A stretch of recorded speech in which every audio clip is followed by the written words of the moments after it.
breathing, we provide the breaths. If he is not beating heart, we give the compression. So do the activity which the victim is not doing, we call it CPR.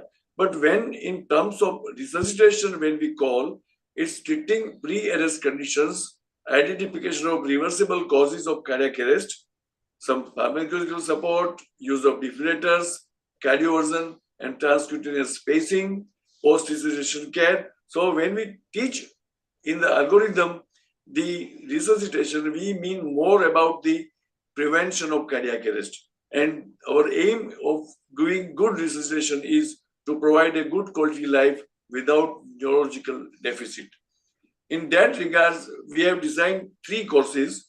All of them are color coded, and you all know we'll be talking about all these courses during this 3 days online class as well as during the practical session also. But basically, COLS is a yellow coded course.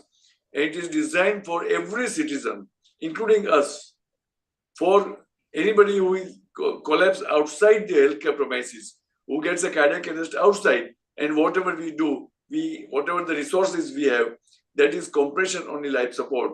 And our aim is to teach every citizen of the country.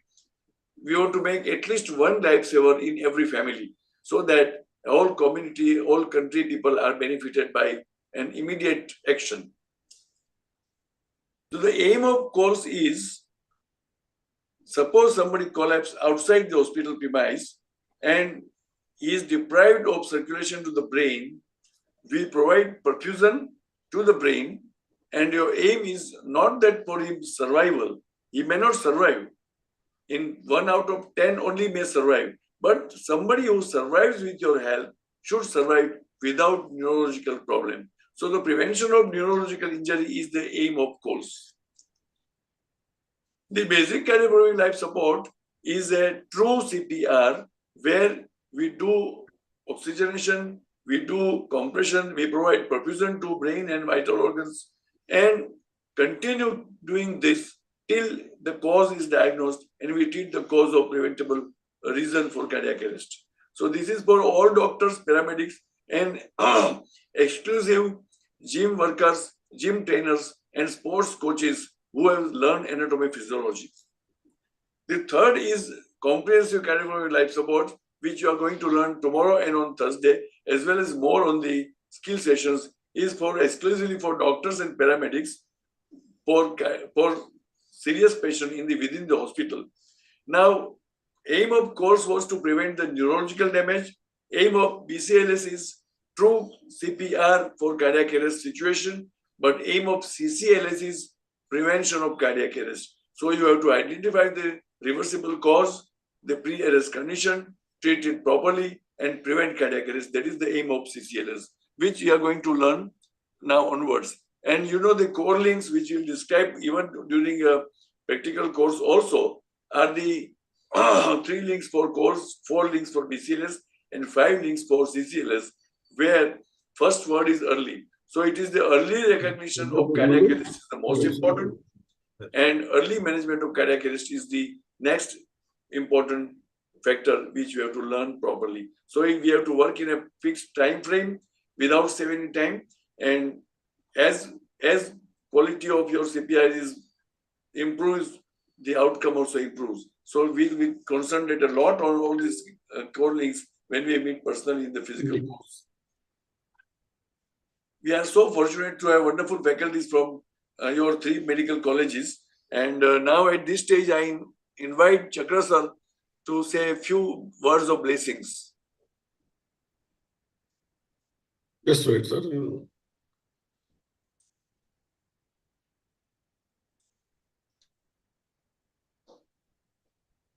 Chakra sir? Yes, sir. Yes, sir. Okay. Good evening, everybody. I just wanted to introduce that IRCF, the Indian Resuscitation Council, is registered on in September 11th in 2021 with the government of India, and in this we have taken Indian College of Cardiology, Indian Society of Anesthesiologists, Association of Emergency Medicine Educators, Indian Society of Critical Care Medicine, and Indian Academy of Pediatrics, Trained Nurses Association of India, and Indian Medical Association, and the Global Association of the School Medical Students, and EMRI Health Services, Green Health Services. All these things put together have become the uh, Federation of the IRCF. So it is no more the society is um, limited to anesthesiologists. We have to also call for the other people also. Now it is an incorporation, and we have registered with the PAN number. We have registered with the income tax uh, exemptions. We are also paying the GST for all the books and the activities what we are doing. So this is a Atmanirbhar Bharat Made in India program, and we are saving. We can save about 10,000, about 100 crores from India if we do our program only. And this is um, very nicely accomplished by everybody, and we are doing it. And there are a lot of appreciation for this, our courses. And you know that we are doing COLS and World Restart a Hard Day. And this World Restart a Hard Day is not limited to October only. We are taking into the account of what our people are doing, are giving trainings throughout India. So this is all what I wanted to tell you. And this is Atmanirbhar Bharat. And we have, you know, now we have many members in ELCAR from India. Now the All India Institute of Medical Sciences has been recognized, and the PGI Chandigarh is ready to take up our courses soon. And we have with us Dr. Makul Kapoor, is a uh, is a member of the communication committee of the ELCAR. Dr. Rakesh Garg is the ALS task force member. Dr. Ashima Sharma is the member of the diversity committee. Dr. Lokesh Tiwari is PLS task force member. Professor Susila, our registrar of the nursing, she is the member of the communications committee in the ELCAR. And Dr. Lokesh Edara is a member of diversity committee. And apart from this, we have very good members nowadays, new members that were added to this. That is, of course, my name is there as the chairman of the Indian Resuscitation Council Federation. We have Alok Samantre, who is in the task force. And we have Rakesh Garg in the task force, and we have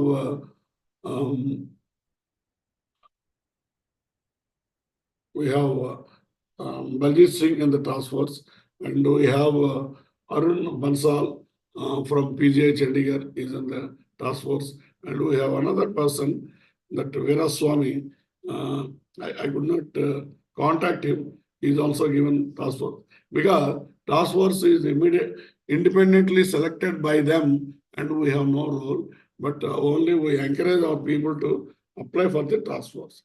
Depending on the number of papers presented or their academic work, they will be taken. So this Arun Bansal and everybody has given. Of course, sometimes they will be informing me, ask your people to apply. In those circumstances, Alok Samandre and all, they got even this Baljit Singh. And some people, even without my knowledge, they got, and they are Vera Ramaswamy, associate member of and mentee, is also there. I could not locate Vera Ramaswamy. I could talk to Arun Bansal. Arun Bansal is in PCA. He could not come and meet him because his wife is sick. So he could not come. So these are all. Actually, We are every day we are improving our strength and popularity in the world. Actually, yesterday there is a letter from the president of the Russian Resuscitation Council. They are asking us to collaborate with them and join in the activities of what they are doing. So it is a proud moment for us every day, and definitely we can achieve everything. And let us work only with the CCLS. Thank you very much. Thank you, sir. Thank you, sir. So, Dr. Suri Sethi, shall we begin the course? Yes, sir. Please, sir. Okay. Yes, sir. So we start with the first presentation now. Yes, sir. Yes, sir.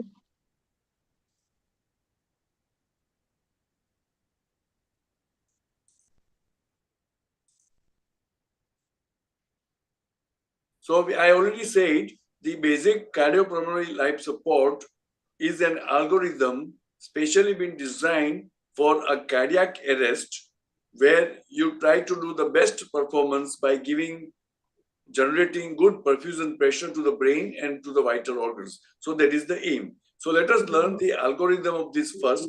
And after these lectures today, as well as during the practical session, everyone will realize what are the intricacies and what are the micro detailing of CPR, we commonly call it under the banner of basic cardiopulmonary life support. So basically the core links you all understand, and I'm sure whole group has undergone the course before also and must have been involved also sometimes in the BCLS course. So this is nothing new for them, but what you understand is the early recognition and activation. Now, for any cardiac arrest, most important to emphasize to the students is early recognition, because if somebody collapses and does not have cardiac arrest, we have a time to take care of him. We can shift him to the ICU, we can shift him to the hospital if it is outside. But if it is cardiac arrest, we don't have time. We have to work in seconds, immediately. You have to put yourself in action and start. So it is the first important primary step is to recognize that there is a cardiac arrest or not.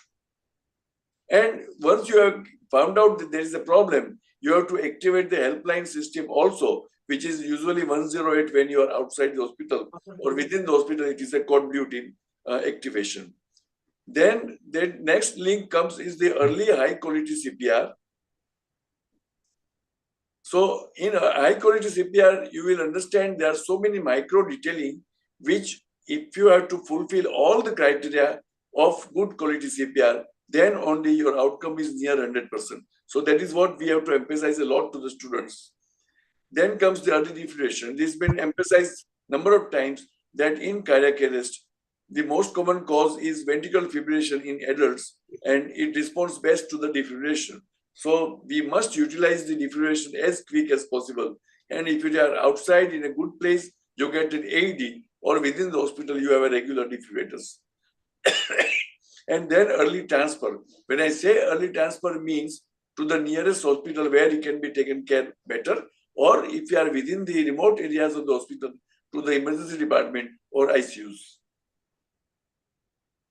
So this is a very complex, and you can see this is green coded. This is a complex algorithm of BCLS, which we are going to fragment in small pieces, and we are going to have individual lectures on that. So most important step, first algorithm of the algorithm is the safety of yourself. The place has to be safe for you to handle the victim. So you see that it is a safe place. So there is always a rule of 10 seconds applies here. First step is that you check it is a safe place, and you're not going to jump up like that in any of these situations, even if apparently they look safe. First 10 seconds has to be devoted to check the safety. And if it is unsafe, ask somebody's help, shift him to the safe place. If you are in the middle of the road, shift him to the footpath. If it is in the water, shift him out of the water. If it is near a fire, bring him out of fire and start working for him. So first step was ensure safety. Second step is check for the responsiveness. Now, when we check for the responsiveness, you should know what we will look for. Second 10 seconds. So it's a rule of 10 seconds. So in 10 seconds, try to tap ruthlessly with both hands on the shoulders of the victim and say, hello, how are you? Are you okay? Anything. You may not know the language of the individual, but you try to do that and look for, is he trying to give a verbal response? Is he trying to cough? Is he trying to breathe? Is he trying to do purposeful movement like moving limbs or turning head towards you? Is he trying to blink the eyes? If you find all these things, that means there are signs of life and he has no cardiac arrest. But checking for responsiveness in 10 seconds, if you find he does not do any of these things, assume he has a cardiac arrest. So now we have two categories. One is a responsive patient, one is a non-responsive patient. Once it is a responsive patient, if you are outside the hospital, give him a recovery position, which if possible will show you on the demonstration day in the physical course. And wait for the help to arrive and keep watching him, observing him, and assess for responsiveness every 2 minutes.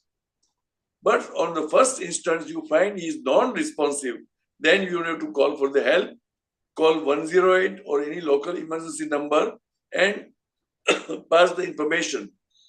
If you have somebody bystander around you, you ask someone else to call for the help and you go for the next step of assessing the individual. So when you call for the help in 108, we have to teach to our students as well as common citizens what is their role. So you have to identify yourselves, tell about the location, tell about the general condition of the victims, number of victims, his approximate age and sex, and who are you, how much trained you are. So you all give this all information, and once the 108 fellow says you to cut down the phone, you switch off the phone and start taking the next. Fourth 10 seconds is checking the pulse and respiration.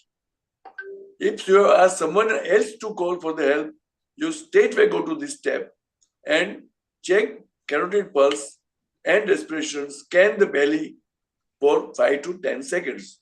Now, this is what you have to explain and teach the training, teach the technique of checking carotid pulse, which you all know it, how to do it. Locate the thyroid prominence, slide the two fingers between the groove of trachea and sternocleidomastoid muscles, only on one side. Check the pulse and respiration for at least 5 seconds, but not more than 10 seconds. Now, in Indian guidelines, we are, how do you judge the seconds? No guidelines in the world tells you how it is to calculate 5 seconds or 10 seconds, and you are very likely to overshoot. So in this stage, we are teaching to chant 1001, 1002, 1003, 1004, 1005. So it is 5 seconds. And you chant in your mind, check pulse, scan the abdomen for respiration, and decide whether there is a pulse or respiration present or not. And usually you come across three situations. First is both are present. In that situations, give a recovery position, keep observing every 2 minutes, keep checking pulse and respiration every 2 minutes, and wait for the help to arrive. Second situation is when there is no or abnormal breath is present, but there is a definitive carotid pulse. In that situation, give one breath every 5 seconds. And third situation is both are absent. And in that case, you have to start high performance CPR. Now that high performance CPR, you have to give 30 compressions and 2 breaths. How to give compressions, how to give breaths, you are going to learn in the subsequent lectures and during the practical sessions. And you continue this for 5 cycles. Now, we never said 2 minutes. Our 5 cycles in Indian guidelines are 90 seconds, which will explain you how it is. So at the end of 5 cycles, again you check with the pulse and respiration. If pulse is present, respiration is not there, give rescue breaths. If both are absent, you continue CPR again. Continue doing this till you get the defibrillators or AED and use this defibrillator or AED at this stage. So this is known as algorithm of basic cardiovascular life support, which we are going to fragment now. And how to give a recovery position will explain you on the practical session. Thank you so much. Sorry for bad throat I have today. And we'll go for the lecture on compression now with Dr. Suri Sethi.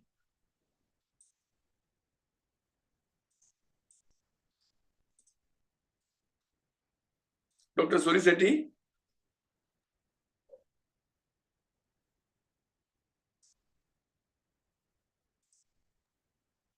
Dr. Srinivas Rao, are you ready with your presentation? Yes, sir. Yes, sir. My slide is visible. Yes.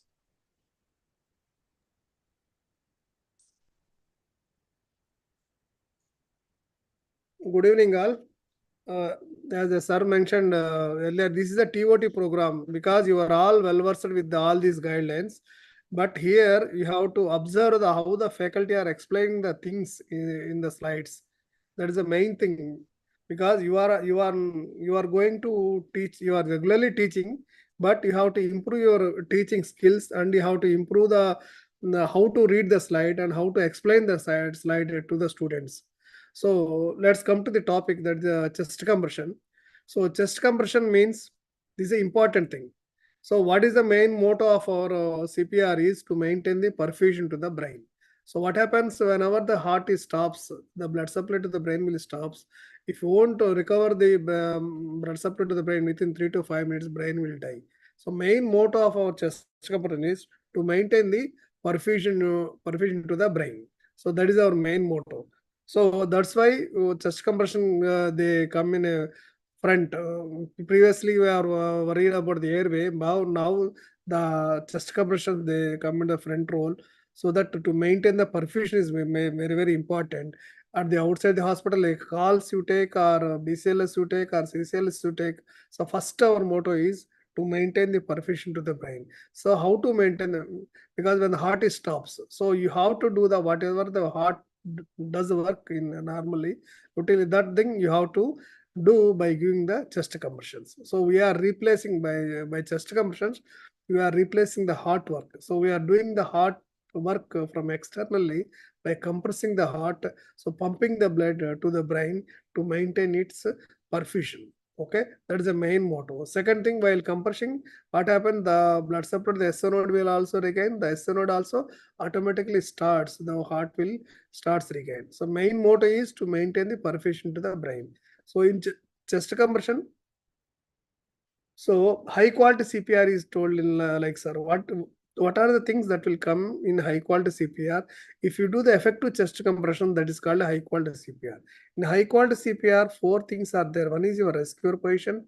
Second is identification of site. Where should we do the compressions? And placement of hands. How to place your hands of your identified site, and process of chest compression. If you do the four things perfectly, then it called as a high quality CPR by doing the effective chest compressions. So for effective chest compressions, shift the victim to the hard surface if not already on the hard surface. So whenever if you want to do the chest compression, because we are doing between the two hard surfaces, then only our compression will be more effective. So first thing, rescue position, you have to kneel beside the victim on either side, right or left side, whichever side is convenient for you. You have to kneel beside the victim, and waist of the rescue should be above the patient. So why waist of the rescue? This thing you have to explain to the students. So your waist carries your weight. So your weight helps you to do the chest compression very easily. So you can try by doing the chest compression without coming the waist from outside the some maintain some distance to the patient. It's very difficult. If your waist comes to the above the victim, that weight will help you to make your chest compression very easy, because we don't know how long we have to continue the chest compression. So that's why first we have to take our own weight towards the gravity to increase the to make us the chest compressions very easy. Okay, then you have to identify the lower end of the GFID. You have to GFID process. So you have to tell your students how to identify the GFID process. So for a midline, you have to pull from about above to downwards. So what comes hard, some point it will feel soft, or you come from the umbilicus, soft, some place you can feel the hard surface.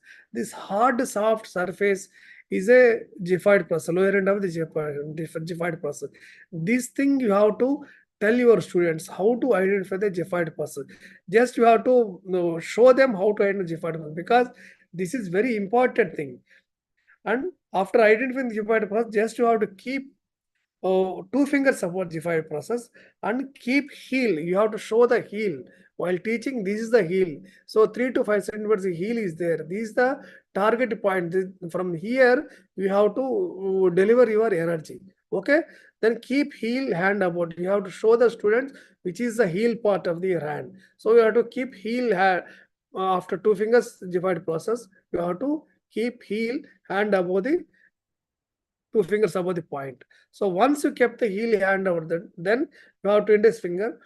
Keep the heel hand 2 fingers above G5 process. Keep other heel. You have to keep the other heel. You have to make the interlock the both fingers. Your finger should not touch the chest.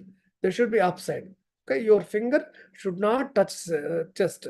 So because the point of source, point of energy that will goes to the only heel. So entire both hands you can your force should go with a single point, so that the force whatever you are generating that goes to the chest and that will compress the heart. You have to show, so you the correct position. You should not, your finger should not touch the chest like this. So they should be like this. Okay, and interlock the fingers. So this is the thing how you are come from the below the umbilicus, soft, hard, and from above the umbilicus, hard, soft. This is a red dot. Also, this is a Giffard process. After Giffard process, what you have to do? You have to keep the 2 fingers here. This is the heel part. So both heel should be one line, and your finger should not touch the, here you can see they should not touch the chest wall. Okay. So finally your position should be like this. So elbow should be straight, and shoulders above the victim. So your entire body will help you to deliver the pressure, whatever the force you are generating, to the single point. And finger should be interlocked, and the finger should not touch the chest. So movement should at the hip joint. So lock. Lock means here one joint lock, here one joint lock, here one joint lock. 3 joints should be locked. There is no movement in these 3 joints. If movement occurs, what happens? Whatever the force you are generating from above, the force will leak through the movement. You cannot generate the adequate force on the chest wall. That's why your movement should be at a hip joint level. Okay. So this thing you have to ensure that, because your position is very important for the effective chest compressions. Okay. But ensure that while doing the skill station also, you have to ensure that you have to check the position of every student. You have to maintain the position like this only. So elbow straight, shoulders above the victim chest, and finger should be interlocked. Finger should not touch the chest wall, and your movement should be at hip joint. Okay. So your compression should be at least 5 centimeters. 5 centimeters, not more than 6 centimeters. This thing you have to demonstrate while doing a mannequin. If what happens if you do the mannequin after 5 centimeters, a click sound will come on the mannequin. Okay, that thing you have to demonstrate, and you have to compress at least 120 times per minute. Here the students will ask you, sir, what you are told is whatever the thing we are doing the work, the heart is compressing contract 72 per minute, but you are telling the 120 per minute. Why 120 per minute? So you have to explain them why 120 per minute. 120 per minute. So for example, you can assume that for each contraction, the blood flow to the brain will go 100 ml. So 72 per minute means 7,200 ml. It will go up. Okay, for end of 1 minute. So our target is per minute 7,200 ml. That should be pumped up. So what happened in effective chest compression? How effective you do also, the whatever the cardiac output that is going to the outside, it's not more than 50 or 60. So your cardiac output will decrease the more than 0.5%. That's why to compensate the increase the blood flow to reach the heart, to reach the brain, we are increasing 120 per minute because the cardiac output is less. So cardiac output, heart rate into stroke volume. So stroke volume is less. What we have to do, you have to increase the heart rate. Then your cardiac output will be maintained. And second thing is allow the complete chest recoil between the compressions. So while doing the chest compressions, so while doing the chest compressions, you are doing the compression, you are relaxing. While doing the compression, what happens? The blood will pumps up. While doing the relaxation, what happens? The refilling of the heart occurs. So you have to give the time to refill the heart. Then only you have to compress the heart. Then whatever the blood pull up in the heart, that will pump it up. Okay. So you have to give the time to the refilling. And do not stop the chest compression unnecessarily. So why we should not stop the chest compression unnecessarily? So whatever the compressions you are doing, so for example, whatever previous discussed, the amount of the effective chest compression is the 60% the cardiac output that will goes up. That 60% that won't comes for the first bit because we are human beings. We are not machines. The latency period will take. So for 60% of the cardiac output, at least we need a 5 to 8 beats regarding the person-to-person variability occurs. So these 5 chest compressions are waste. So these 5 chest compressions, we are not generating the 60% of the cardiac output. So if you stop, again this 5 chest compressions will be waste. So if you stop the chest compression, these waste compression will add. Finally, our success of the CPR will be come down. That's why we should not stop the chest compression unnecessarily. And you have to chant loud. So while doing the compression, you have to chant loud. 1, 2, 3, 4, 5, 6, 7, 8, 9, 10, 11, 12, 13, 14, 15, 16, 17, 18, 19, 20, 1, 2, 3, 4, 5, 6, 7, 8, 9, 30. Like that, you have to chant loudly. Because we are doing in the third scenario 30:2 compressions. After 30 compressions, then he has to give the 2 breaths. And 5 30s we have to do, 5 cycles we have to do, then 5 cycles only, then we have to recheck the patient. So for 5 cycles, for maintaining the count in the 5 cycles, you have to count loudly, and your chest compression or count should be go parallel. So not like that it will goes very fast, your count should be show, or you are counting very fast. You have to check the students while doing the demonstration also. This counting and chest compression, they should go parallelly. If more than one person is there, you have to interchange every 5 cycles because it is very difficult to do the chest compression continuously also. You can easily exhaust. Okay. Thank you.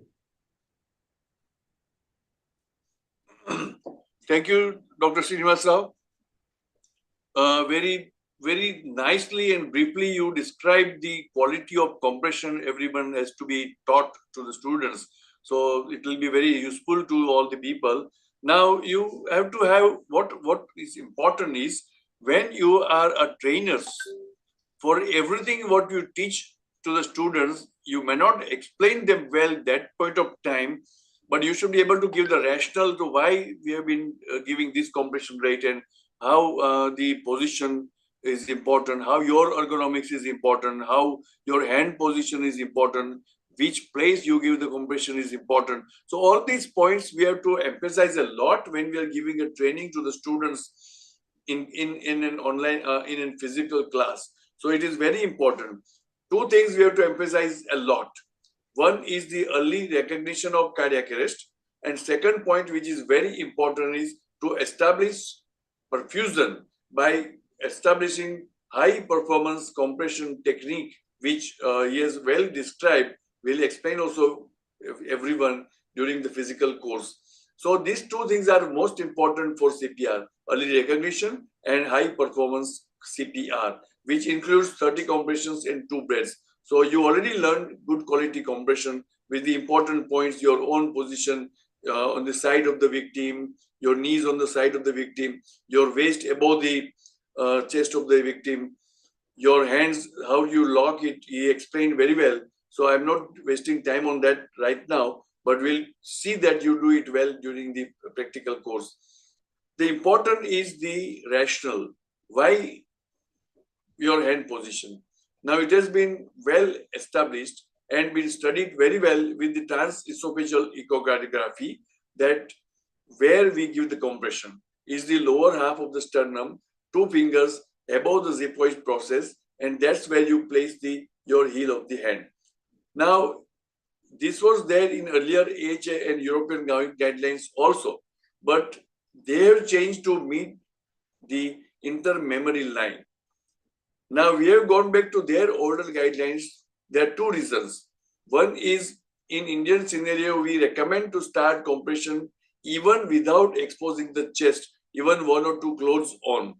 That fits to our custom in the country. It is difficult to expose some individuals outside the hospital premise.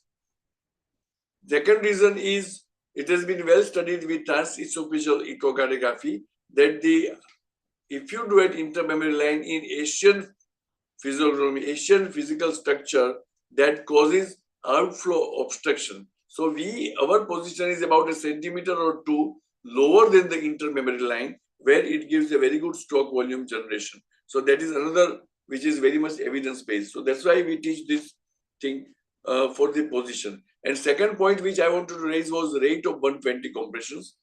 So in Indian guidelines, 5 cycles, this is the only guidelines internationally available among the all 8 members of ILCOR, where the compression fraction is better than any other guidelines. So compression fraction is the time you generate proper cerebral perfusion pressure.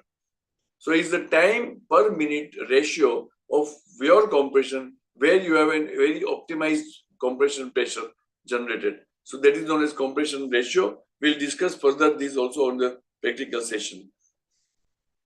Now I'm going to talk about compression life support, which is very important component which we have to teach to the common citizens, is because there is the only technique and algorithm available for a collapse outside the hospital when there are no doctors or paramedics present. So this is basically been designed for training of the people who witnessed the collapse.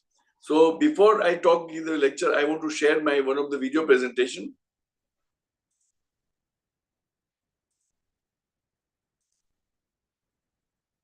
Can you see the video and sound? Yes, sir. Yes, sir.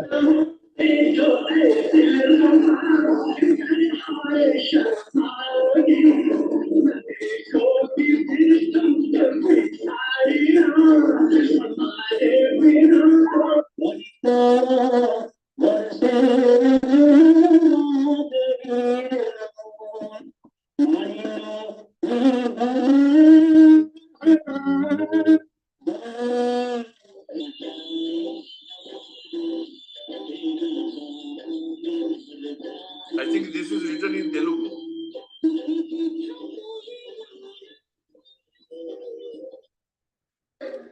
I do, sir, in Telugu.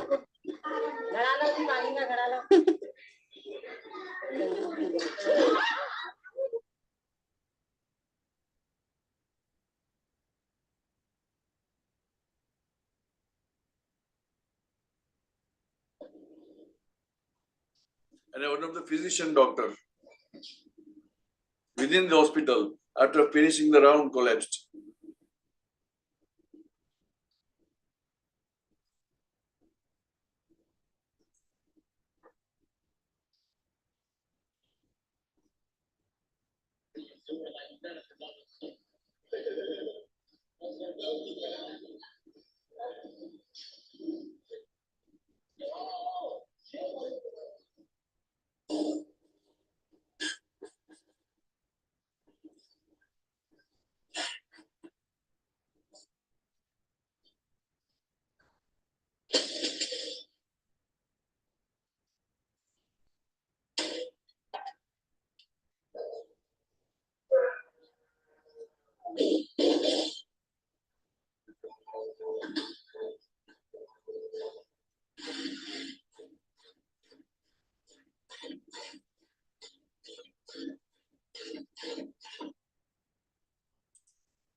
So my question to everyone is, these are real-time videos where someone has collapsed. So what can be the factors? Just start writing in the chat box. Here, everyone, please start writing. For 30 seconds, I'll give you. Start writing What are the Question common and answers factors box. in all the videos you saw? Write in question and answers box. You can write in the chat box. So they cannot write, sir. They can write in question answers box only. So they can write only in questions. Why Chat we box like only that? for panelist. Okay. So start in the question answers. You put your, instead of questions, no, we should have open chat box for them. Somebody has written, Dr. Geeta has written vasovagal syncope. Yes, sir. Anybody else? Ventricular fibrillation, Dr. Sudhakar has written. Exertion, okay, fits more. Cardiac arrest, yes. Cardiac arrest. Aortic dissection in gym persons. Oh, you are going in the genesis of the cause of why it has happened. But what are the common factors in all? All were not in gym. Somebody was in wedding function. Somebody was in Sangeet Sandhya. Somebody was just reciting on a mic. Somebody, the couple was dancing on the stage. So what are the common things? Excessive exertion, cardiac arrest, excess of adrenaline release, vasovagal attack, physical strain and anxiety, sudden collapse. Yes, this I appeal me more, Dr. Lakshmi. Physical exertion, oxygen demand, supply mismatch, myocardial infarction, outside the hospital. Oh, of course, everyone is outside the hospital. Somebody is raising the hand, please text it in the chat box. All right. So stop writing now. So most of the answers were correct, but the common factors which were there in all the conditions, which was in a bank, which was in a doctor taking around on the nursing station, somebody performing, somebody dancing, somebody in the gym. So the common factors were two. All were sudden. Do you agree? So one word you catch is the sudden. Second word you catch is all were active people. They were not at home. They had left home for some activities, right? So the active person suddenly collapsing. So sudden and active are the two words which you catch properly and try to understand. That means they never gave any signs or symptoms. They never complained. Somebody who complains and collapse like chest pain or discomfort or giddiness or sweating or something you observe, or he has an altered sensorium, or he is breathless. No, none of such signs or symptoms were present. So the sudden collapse in an active person, he was breathing normal before he collapsed. His heart was beating normal before it stopped beating. So these situations, when they arise outside the hospital premises, usually there are no doctors or paramedics present who are well trained. So what is importance is, if somebody is trained for compressional life support, who is around him, he can do something, help this particular victim or make a change in his life and make a change in the life of the whole family. What I am trying to convey is, that is the philosophy of course we want to train on behalf of IRCF. We all have to be the ambassador of training the calls and train every citizen for compressionary life support. Now, what is the science behind this? What is the evidence?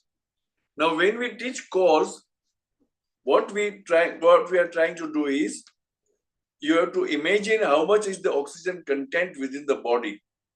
Now, one who suddenly collapsed before giving any warning sign was breathing normal, and the 5 liters of air in the lung volumes, which has a quite good quantity of oxygen. And before he collapsed, he was beating normal. So his last cardiac output, stroke volume, also has good oxygen content. So whatever the oxygen content within the 5 liters of blood and 5 liters of air within the lungs is a very good quantum of oxygen within the body, which your aim is to immediately identify cardiac arrest and circulate by establishing cardiac arrest. So that is the whole motive of training cardiac compression to common citizens before the help arrive. And it is so evidence-based in USA, they have documented well that up to 12 minutes giving compression, whatever the recovery they have achieved, whatever the percent they survived with a very good neurological outcome. So that is the whole aim of teaching calls. Now, you understand how it works. Why it works. Here, what things are not there, I'm going to talk to you in another 5 minutes from now. But we try to understand it works only to conditions which there is a sudden collapse and they are active people.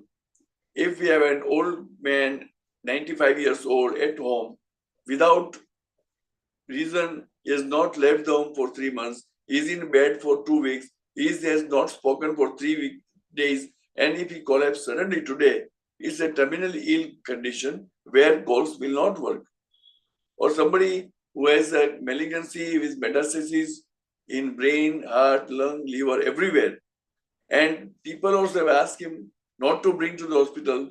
It's a terminally ill patient, terminal sickness, where it is not going to work.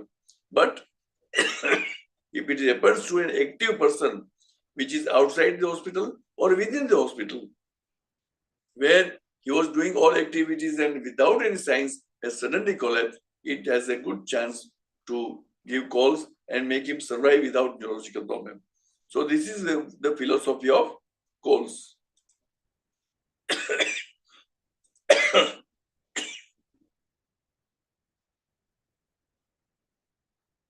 So when we talk about calls, I don't have to show the presentation also.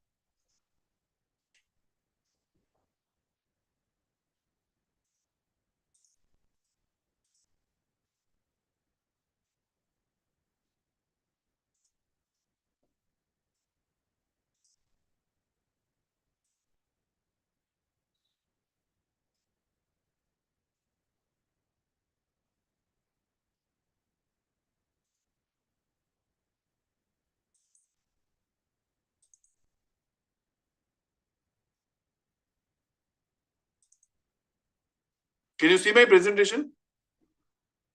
Yes, sir. No, it's only, it's not open, sir. Not open, sir, just open. Calls Can guidelines. you see compression only life support? This you have to double click, sir. It's Open not the open. content. Is it available? It's available, but you are not open. Yes, yes. Come back, sir. Is it available? Yes, sir. Yes, sir. So I'll quickly run the presentation. What is not there you to understand? I already talked about the philosophy of calls, where is cardiac arrest or sudden collapse outside. For common citizens, what we train them is you ascertain that there is a cardiac arrest first. So there is the first step, and second is to establish the compression. So these two things we want to emphasize a lot. So these are the core links. You know there are 3 links in this: early recognition and activation, early chest compression. There is no CPR, which we have talked about in BCLS algorithm. Here there is only chest compression and early transfer to the nearest hospital. So this is what we emphasize. Now the green color has been changed to yellow color, and what we see is the first step is the most important, the safety. Where safety is very, very important when you are outside the hospital, where never assume the place is safe. So we strongly emphasize that you check for the safety. Then comes shifting him to the right place, which is a safe place to handle him. And second most important is responsiveness. Now, this is the only sign which they have to find out and ascertain that there is a cardiac arrest or not. We check carotid pulse. You will learn carotid pulse, you will teach carotid pulse, but when we are teaching to the common citizens, they are not going to check carotid pulse, they are not going to check respiration. For them, it is the most important is the checking responsiveness. So we very clearly explain how to check the responsiveness. They may take 5 seconds more, but it is the most important. And in recovery position, we have to teach them if they are responsive. If they are not responsive, they have to call for the help. Now, calling help is another important step we have to teach to the common citizens. because how to talk on 108 is what we have to teach them. And if they find is not responsive, they have to start the compressions. Now, first thing which was not there is checking pulse. Second thing which was not there is checking respiration. Third thing what is not there is giving respiration. So what you have to do is 30 compressions, 30, 30, 30, 30, 30 without interruption. They continuously give 150 compressions at the count of 1 to 30, 1 to 30, 1 to 30, 1 to 30, 1 to 30. And that will take about 75 seconds. So 5 cycles are over in 75 seconds. And at the end of the 75 seconds, they will check for the responsiveness. The quality of compressions which we are teaching in BCLS is same. So I'm not going to describe all these things. And at the end of 5 cycles, they check responsiveness. And if this person is still not responsive, they go ahead with 5 cycles of compression. So this is what we teach to the common citizens.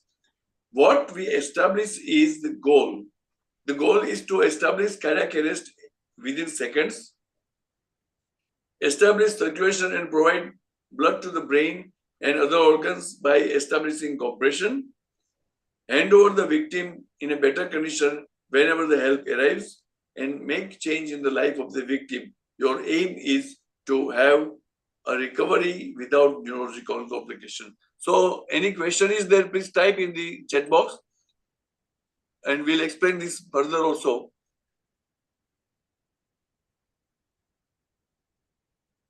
I'm looking at the question answers box. Now, any question is there on the philosophy and science of course, please write in the question answers box, or otherwise we'll go for the next lecture. So, you are ready with your presentation? Yes, sir.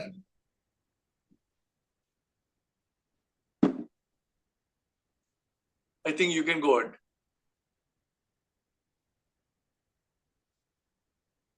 Is it visible, sir? Yes. Once again, sorry, our faculty, Dr. Edubhushan, has some emergency work. That's why I am taking his topic, that is airway and breathing. So in BCLS algorithm, you can check when the airway and breathing will come. So 3 scenarios after checking the breathing and carotid pulse. First scenario, patient is unconsciousness, but breathing is normal and carotid are normal. So second scenario, breathing is normal or abnormal with a definite carotid pulse. Then only the airway and breathing will come into the action. So what then in the second scenario, while explaining, you have to explain what is a normal breathing, what is abnormal breathing. So why we are bothered about this abnormal breathing? Then you have to tell what is the normal breathing. Normal breathing is normal amount of the tidal volume, that is 8 to 10 ml per kg, is delivered from the inspiration to expiration. But in abnormal breathing, which is not normal. So if you are thinking that the breathing is not normal, that is the whatever the required amount of the air, it won't goes into the lungs. Okay, then it will call as abnormal breathing. In that situation, the airway and breathing that will comes. Okay, so here two things are there. One is airway, one is the breathing. Airway means you have to ask the students what is the airway. The pathway where the air enters from the atmosphere into the lung. Entire pathway is called the airway. So the process of ventilation is called breathing. Okay. So why we are more worried about the airway means in unconscious situation what happens? The tongue will falls back, the airway will closes. So whenever the airway closes, the air won't enter into the lungs. The airway will obstructed. So what we have to do is in airway and breathing, we have to maintain the patency of the airway. So that we have to remove the obstruction, whatever the present in the pathway of the airway, we have to remove the obstruction. Then we have to maintenance of the patency of the airway. And second thing is breathing with breath delivery. You have to deliver the breath through that patent airway. So how to maintain the patents of the airway? So here two techniques are there. One is the head tilt and chin lift. Second is the jaw thrust. So first we will go to these two things. They will open the airway and they will maintain the patency of the airway. So this is a head tilt. Your head like this, your head. So what happens? This is like a C shaped. If you maintain the head tilt, what happens? The airway will straightens. Though whatever the resistance that will present during the C shape, that will remove while tilting your head. Okay. Then you are lifting the chin. Whatever the tongue that will present in between the making the obstruction, that will lift up by lifting the chin. So head tilt means you have to show the students this is your normal airway. So whenever you are tilting the head, what happens? The airway should be maintained straight. The resistance will be less while giving you breathing, and you have to while lifting the chin. What happens? The tongue will lift up, so that you can see here. This is the normal airway. Here you can see the airway will be straightened. Then compared to the C shape to the almost all side. This thing you have to tell the students by doing the things. Okay, this is a head tilt up, chin lift. This is so one hand to the at the head side, one hand to the chin side. So we have to tilt up. We have to second hand. We have to lift the chin. Okay. So second thing, if you are suspected any cervical fracture, so falling from the height or falling from the swimming pool, or like the situations what happened, so while falling front, the flexion and extension causes the fracture of the C spine. The fracture of the C spine, what will cause? It causes the partial compression of the spinal cord. So if you tilt the head, what will this partial compression? That will be complete compression, patient will die. So in that situation, you are suspecting any cervical fracture, you should not tilt the head to avoid the damage to the spinal cord. So what you have to do when you are suspected the cervical spine fracture? So you only jaw thrust. One person, two persons are needed to maintain the airway when you are suspecting cervical fracture. One person has to do the manual spinal motion restriction or manual inline stabilization, Mills technique. One person has to hold the neck.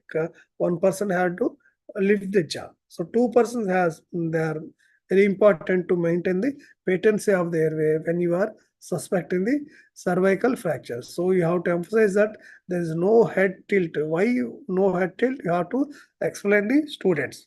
Okay, jaw thrust by doing the jaw thrust, you are removing the tongue from the pathway of the airway. Okay. So after doing that, we have to give mouth to mouth or mouth to mask or mouth to bag. So provide one breath for every 5 seconds in the absence of breathing. So you have to provide one breath for every 5 seconds. So every 5 seconds means you have to provide one breath 1001. After that, you have to count 1001, 1002, 1003, 1004, 1005, again 1001, 1002, 1003, 1004, 1005. Oh, so you have to make the student to chant. While chant, so what the student they will do? They will do 1001. Like very fast they will do. So what happened? That is not a complete tidal volume that won't enter into the single breath. You have to tell them to to do the ventilation very slowly. 1001, 1002, 1003, 1004, 1005. Like that they have to count. You have to see that all the student they should count like that only. And the third scenario in the BCLS, by doing the checking the carotid and breathing, what happened? There is no heart, there is no uh, breathing also. In that scenario, what we will do? We will do the 30 is to do 30 compression to 2 breaths. So at the end of the thing, after giving the breath support, what we have to do? You have to see the visible chest rise. So if the normal tidal volume is delivers, that chest will be raised. You have to see the chest rise. So you have to see the students while doing the bag and mask, the chest rising is not present or not. Okay, then tell them to practice. Okay, then breath delivery. So breath delivery by the mouth to mouth. Nowadays nobody is giving the mouth to mask and bag and mask. Now we are following. So these are all the some devices. They will prevent the only one univalve devices. So the air will enter from our mouth to the victim. They won't allow the bag. So these are all some devices. Here you can see. So how he is doing? He is breathing and at the same time he is observing the chest rise. Okay, holding the mask and giving the breath, and he is observing the chest rise. Okay, these the bag and these are all the parts of this bag you have to explain the students. So one is the reservoir bag, this entire bag thing, this is the oxygen connection, this is a mask. So unidirectional valve is there. So capacity of the liter mask you have to tell. So usually the adult 2 liters will be there. You have to compress only 1/4 of the bag. By the very hurry, they will push entire the bag. So you should not hyperventilate and you should not overload the lungs also. So that will decrease it will increase intrathoracic pressure. That will decrease the blood supply to the brain. Okay. So bag and mask, some techniques are there. Single hand technique, both hand techniques. So if you fit the mask correctly and you have to fix the mask correctly, then only whatever the air that you are giving, that will goes into the lung. So that's why we are following this technique, easy technique. So your position should be always victim should supine. We will do the bag and mask technique on the head end only. Okay. So your back apex should be at the bridge of the nose, base should be at the chin ground. Okay, this is the apex, this is the base. So C, compressive mask with the thumb and index finger. These are thumb and index finger that will make the C. So what happens? It will compressive mask and it will prevent the leakage. Prevent the leakage. And this all the three things. What happen? They will fix the whatever the thing you are doing the without maintaining the leakage, that will fix as a single unit. So easy technique is very important. You have to see that all the students they will maintain the correct proper mask with the head tilt and chin lift only. So you have to see. So while doing this, while holding the mask, the student they will forget to maintain the head tilt and chin lift. Okay, you have to see after doing the head tilt and chin lift only, then only you have to fix the mask by doing the easy technique. Okay, so 30:2 means two breaths in 3 seconds. So 1001 you have to chant 1001, 1002 and 1003. There is no 1004. So after 1003 immediately you have to start the chest compression. That is 3 seconds in two breaths you have to deliver. If you are doing the breath support in the 30:2 scenario. Okay, two breaths, each breath for over 1 second. 1001, 1 second pause, 1002 after first breath. And mouth to mouth and mouth to mask. Do not interrupt the chest compression unnecessarily. Already this point will be discussed. So end point of the your breath per support is visible chest rise. Okay, thank you. Any doubts, please type in the question and answer box. Very nicely done, Dr. Surisetti. There is a question from Dr. Geeta about calls. She has asked, in 2 rounds of 30 compressions, shall you interrupt or not? There should be any gap or not? The answer to this is there is no gap. You finish 1, 2, 3, 4, up to 30, you start immediately to 1. So 1 to 30, 1 to 30, 1 to 30, 1 to 30, 1 to 30, 30 into 5, 150 compressions continuously. So now I'm going back to the point which I reached before when we discussed about compression is the compression ratio, compression fraction. The advantage of compression ratio and compression fraction in calls is that when you start compression, on the 5th, 6th, 7th compression, you attained a good adequate perfusion pressure, which maintains for 22 compressions. In normal CPR or BCLS algorithm, when you stop compression at 30 compressions, it drops suddenly. So again, when you start after 3 breaths, next cycle of compression, after 5th, 6th, 7th compression, you attain the same pressure.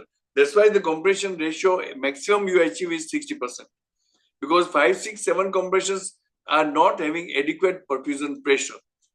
The advantage of in calls is at the end of 30 compressions, you are not breaking.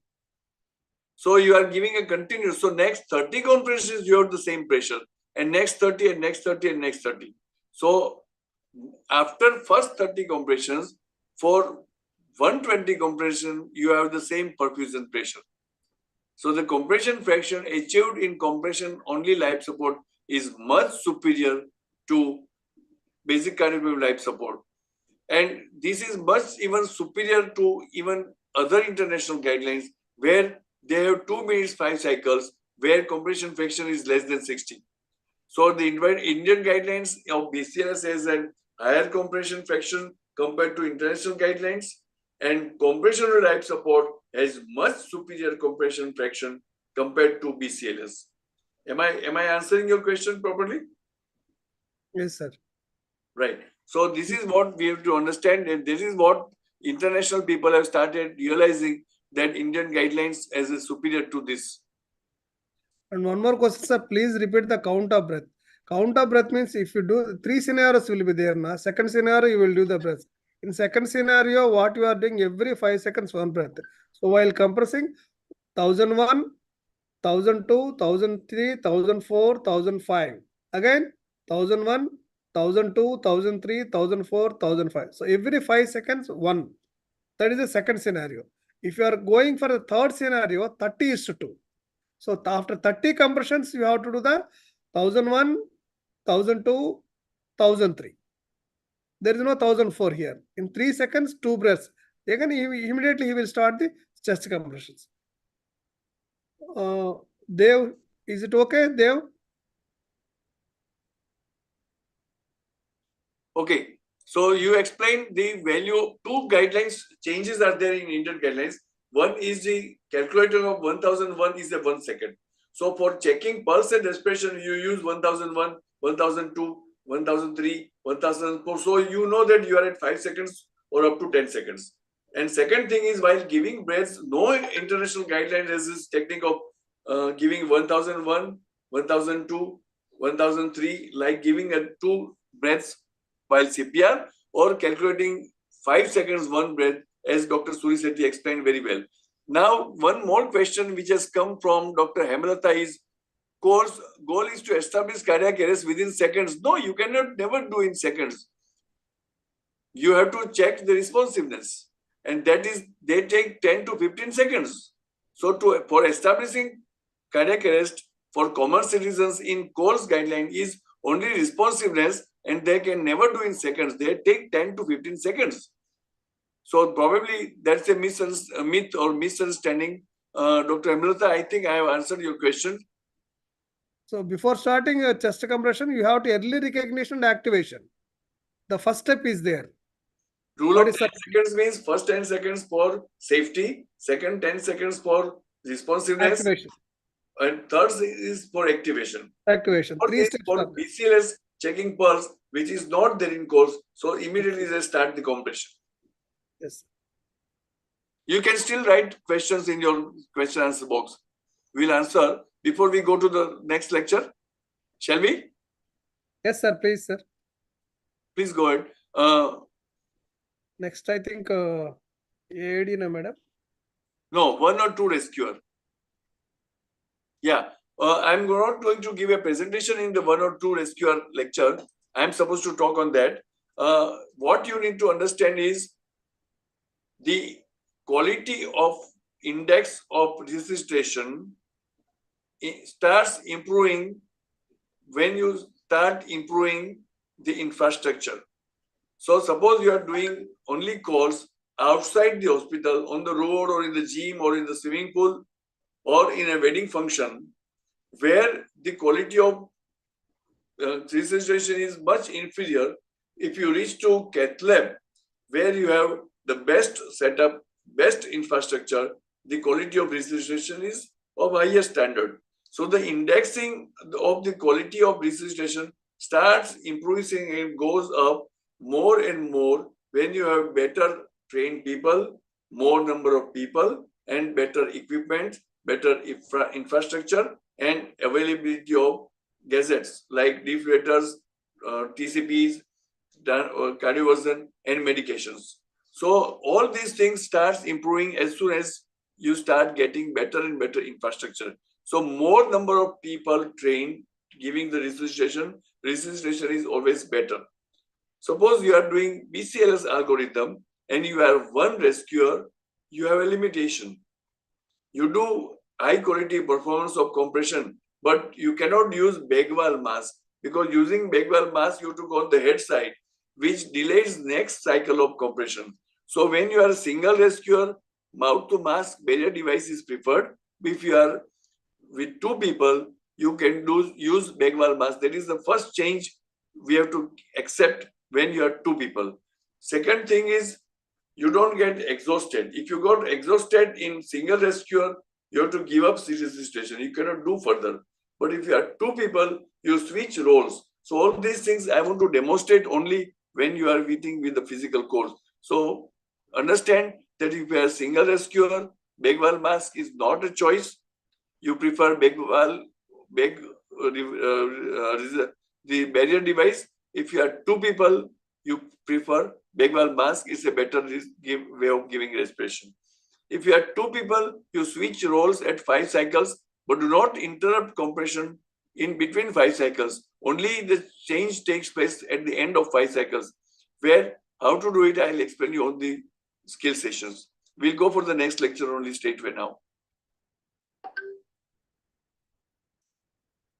And invite Dr. Prasant Tiara for AD lecture.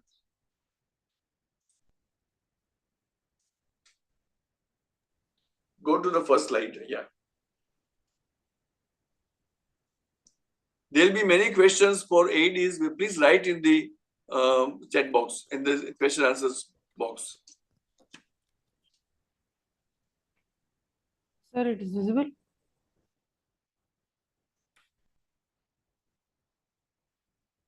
Hello, sir. Yes, visible, and you can go ahead with the lecture. Okay. Thank you, sir. Oh, Now we will be dealing with the topic AED and defibrillators. AED is automated external defibrillator. Automated is the entire information and algorithm and the things is fed into the computer system of the defibrillator. And we will see in the basic core links of BCLS, there are 4 core links. The third core link is early defibrillation. See, after checking for pulse and breathing, the things we have to do is, if there is no pulse and no breathing, check for 30 compressions and 2 breaths. If there is only there is pulse and no breathing, you give breathing only. When there is no compression and no breaths, we will be doing the 30:2 compression cycles, and we have to continue the cycles till the defibrillator or AED is available. For this we did the first core link, that is early recognition and activation. We activated the emergency medical services early, 108 we activated. So now the defibrillator or AED has come. So what is the importance of this early defibrillation? The survival of the patients, 90% of the patients with primary ventricular fibrillation revert to normal rhythm with defibrillation if done within 1 minute.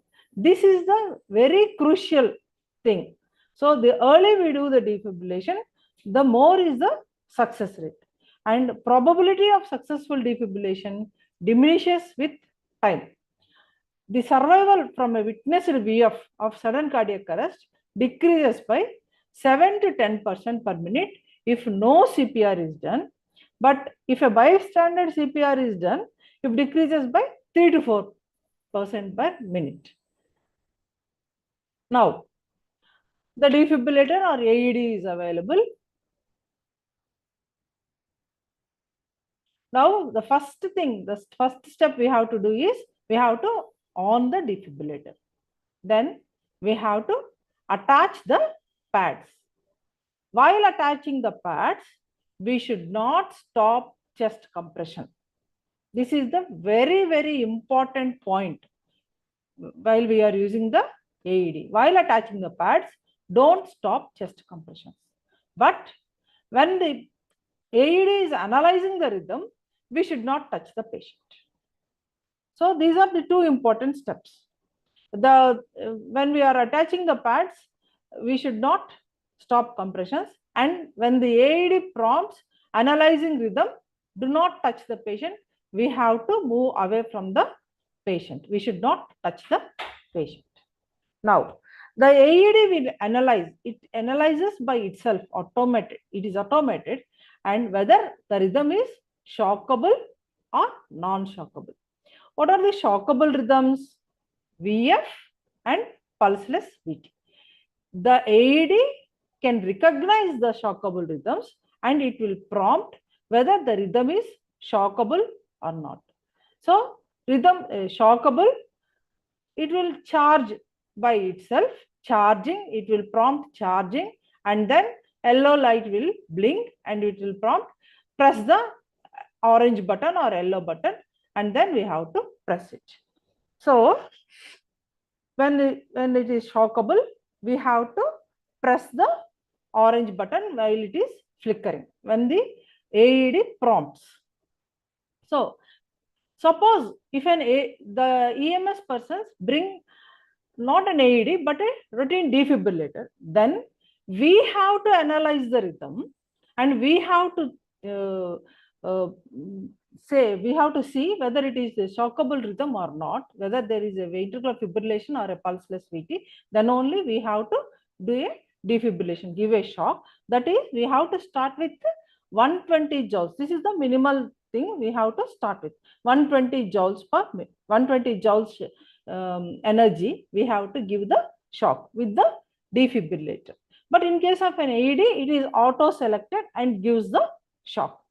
The main concept behind this giving shock in defibrillation is the mechanism is, during defibrillation, the shock that is given, it nullifies all the electrical activity and it allows the dominant pacemaker to take over, that is the SA node to take over, so that there can be a sinus rhythm. So, if it is shockable, the AED will give prompt give the charge by itself and prompt charge and discharge or press the button. If it is a defibrillator, we have to analyze and give the shock by selecting the joules, 120 joules.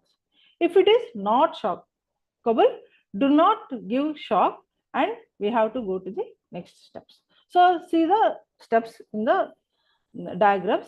First, on, green button, then expose the chest, attach the pads. On these pads, it will be marked where to keep the pads. Okay, and do not interrupt the CPR while attaching the pads.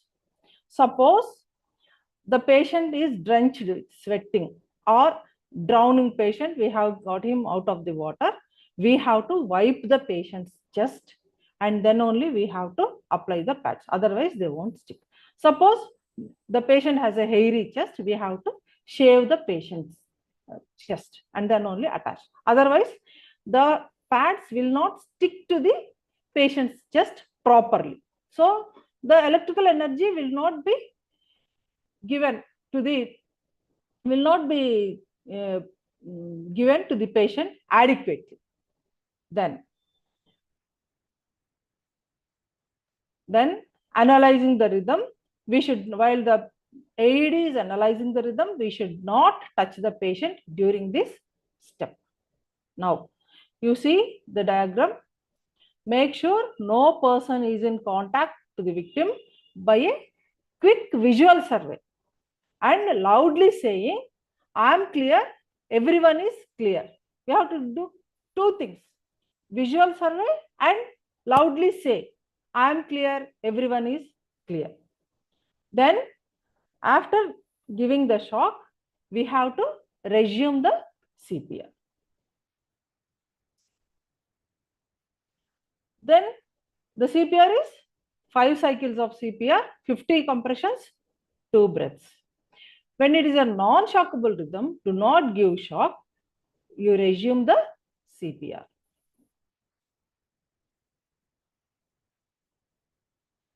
Continue the cycles of CPR till the victim becomes responsive. That is, victim is moving, coughing or vocalizing, and after 5 cycles, the AED will analyze it. Again, analyze every 2 minutes, and then while analyzing, it will prompt analyzing rhythm, do not touch the patient.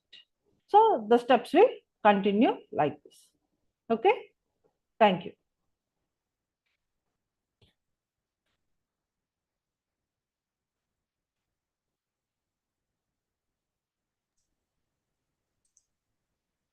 Any question on this?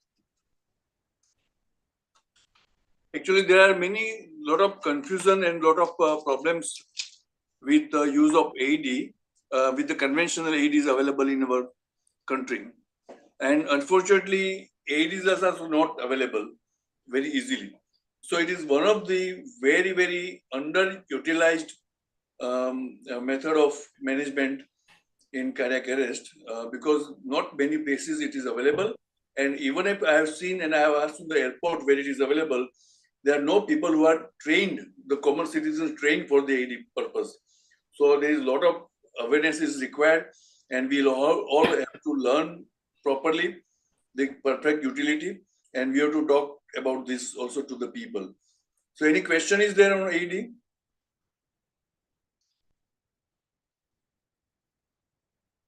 Basically, it's a biphasic defibrillator, and which has a software which judges the shockable and non-shockable rhythms. So that, because when it is designed for common citizens, they are not going to see the ECG and interpret the ECG. So for them, this is the only way a software is there which will decide that the shock is advised and shock is to be delivered. So principally, what is important to understand is early use of defibrillator. So we have to use AED as quick as possible as soon as it is available with when you are doing a CPR. Yes. So if I try to exaggerate the fact that if you witness cardiac arrest, if the rhythm is shockable and you have a defibrillator in your hand, it gets a priority even over the compression. This is just an exaggeration to emphasize the value of using defibrillator as early as possible.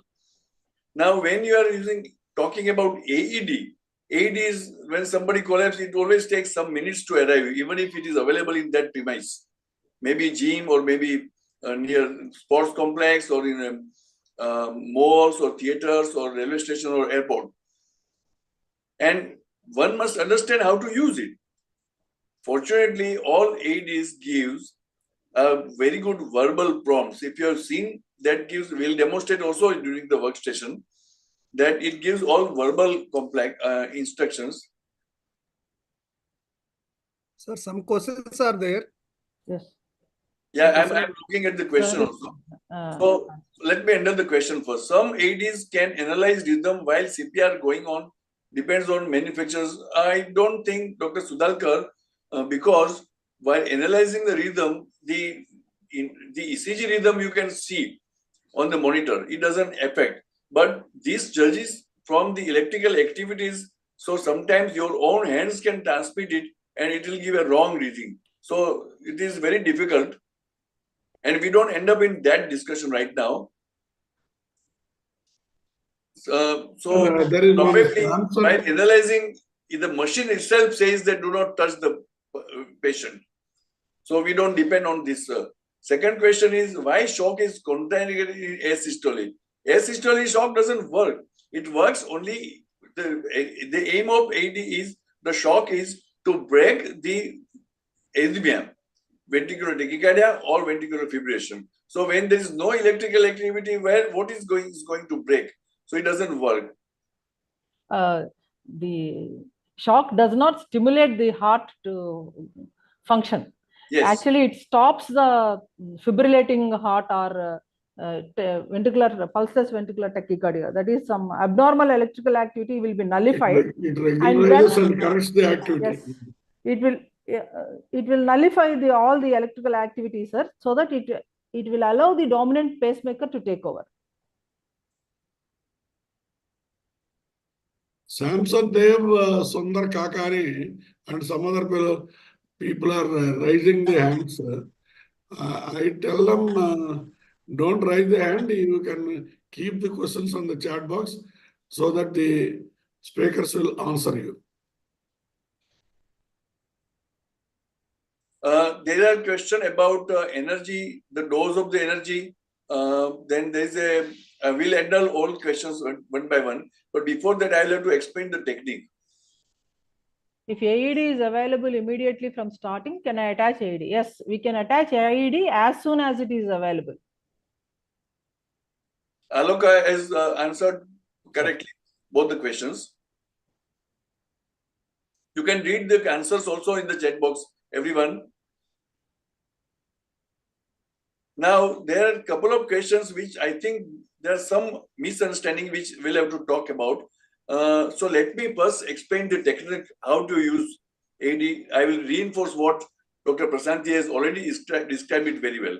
First of all, it has to be used immediately as soon as it is available. While CPR is going on and you are in the second cycle, 30:2 is going on, you put the pads first. So for that, you need to expose if you are not exposed the victim. So best is not to discontinue CPR while you are exposing. Normally in AED, wherever there is an AED kiosk, there are some accessories. And the accessories are a very strong scissor to cut the clothes, lot of tissues to wipe out the sweat, because most of these patients are profusely sweating because they went in shock. So there is a lot of tissues. Third is there is a disposable razor to shave the hair over the chest in hairy chest. And fourth is two pairs of pads or additional pediatric pad. These are the accessories which has to have in an AED kiosk in a common public place. Second is when you cut the clothes from the sides, from one side and the other side, so that while CPR is going on, you do not discontinue compression and expose the area where you have to put the pads. So you do not discontinue compression. That is the fundamental principle. While placing pads, you do not discontinue compression. Third step is, it itself is automatically gives the prompts. So once you put the pads, it starts analyzing the rhythm. It says, analyzing the rhythm. Do not touch the patient. There is the message it gives by verbal prompt. And once it analyzes the rhythm and says that shock advice or shock not advice, it will prompt you. Shock advice. And the next prompt will be charging. Up to this point, from pressing the pads to charging is all automatic. You don't have to do anything.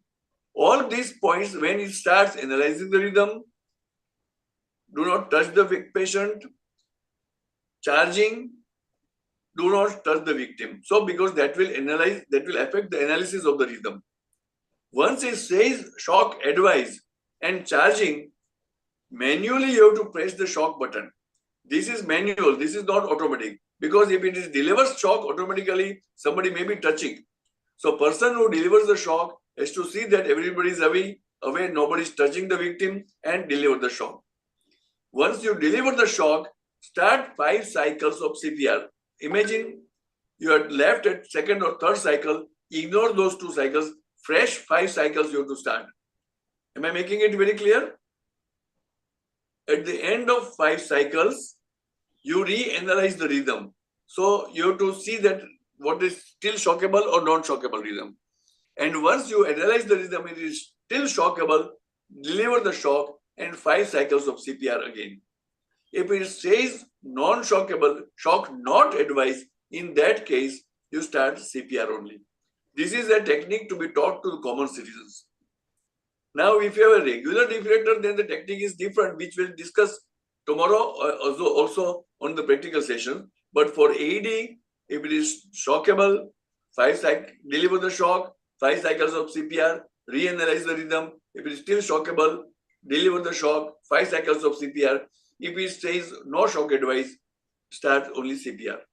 And at 5 cycles, again reassess the rhythm.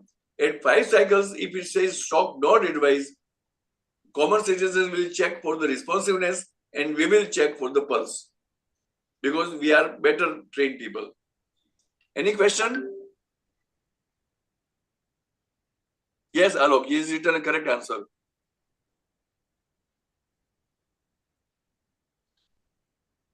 I think we can further, I have a request to make you. You keep on writing the questions which will meet physically. We will also discuss that day because it will be one-to-one contact. And you can also ask questions tomorrow and the last day also on online on the chat box. I think we can go ahead with the next lecture. But are we conducting a test for these people online? I'm going to send the link for BCLS. Yes, online. Yes, please send it to me also. Yes, sir. I'll send it to you also. Yeah, because this test is more important for our, I'll send it for tomorrow our morning. future endeavor. And probably now it is available airing on YouTube. Live YouTube is I'll send an available. online And link. these YouTubes are available throughout. Even tomorrow you can see the lectures have went on. I'll send the link tomorrow morning. I'll send it to Dr. Srinivas Surisetti for all people, and sir, separately I will send to you, sir. Chakra sir. Okay, sir. Now, these lectures, if they wanted to listen, or people registered or unregistered who are not bothered, let your friends see our YouTube. YouTube, it is coming out now. Okay, thank you. Okay, Surisetti, we can go into the next lecture. Subrahmanyam sir చోకింగ్ open చేస్తారు కదా screen share చేసుకోండి sir.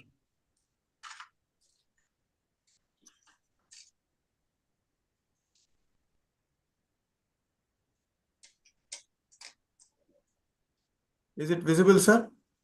Yes sir enlarge చేసుకోండి. Make a full screen. కింద down లో ఉంటుంది sir full screen.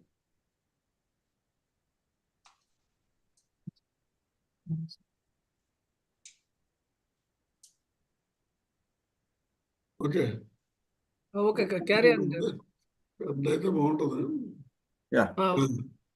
Good evening, all of you, all the delegates on the board, respected seniors, Dr. Chakrarao sir, Dr. Ashish Devan sir, and other panelists. So now we will go into the adult choking aspect of the resuscitation. So choking occurs when an object or a food particle becomes lodged in the upper airway or airway, that is trachea, blocking the airflow. So it can be of two types. It can be the food particle can be completely sealing the airway. So then there may not be any movement of air to and fro. Or else if the food particle is small, so there's some space is allowed between the food particle and the wall of the trachea. Then some air is allowed to move in and out. So then there will be minimum of respirations. So choking is an acute and true medical emergency that requires fast and appropriate action and urgent attention to save the life of that victim.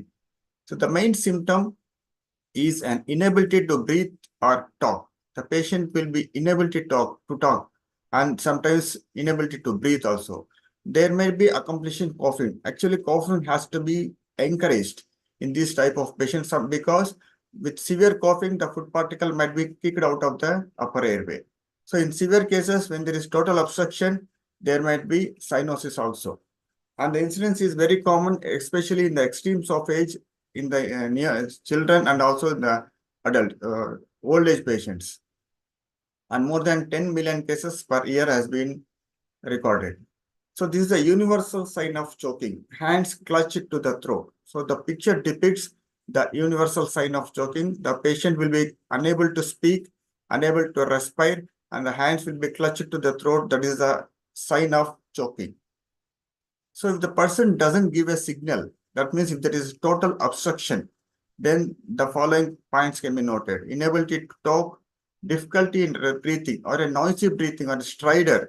Stridor you hear only when there is a near total obstruction of the airway. So there is some amount of air that is moved in and out of the airway. Then it causes a noisy breathing and squeaky sounds when trying to breathe. Cough, which may be either weak or forceful. And if there is total obstruction, the patient may turn blue or cyanosed and ultimately loss of consciousness. So the management is, first you have to introduce yourself to the patient. So guy, your guy, and you have to reassure the patient because that's the most important part of it. And explain briefly the procedure, what you are going to do to save the life of that victim. And after briefly explaining the procedure, then you have to start the Heimlich maneuver. So this is a brief about the Heimlich maneuver. That's how you give the abdominal thrust to save the life of that victim by dislodging the blocked airway with the food particle or some objects. So for this, you have to stand behind the person with your arms around the waist of the victim. Make a fist with one hand and position it slightly above the patient's umbilicus. So first we have to palpate the patient's umbilicus and then make a fist of the dominant hand above the umbilicus, and with the other supporting hand, you have to give a grasp the patient and allow the patient fall forward. And then you have to give quick upward, backward thrusts into the upper abdomen. So this is the procedure. So stand behind the person, and for good support, you have to keep one foot slightly in front of the other for a good balance, and wrap the arms around the waist above the umbilicus, and then tilt the person forward slightly. Make a fist with one hand, position it slightly above the person's umbilicus, and grasp the fist with the other hand. Press it hard into the abdomen with a quick upward thrust, like this, as if you are trying to lift the person up. You have to perform around 6 to 10 abdominal thrusts until the blockage is dislodged.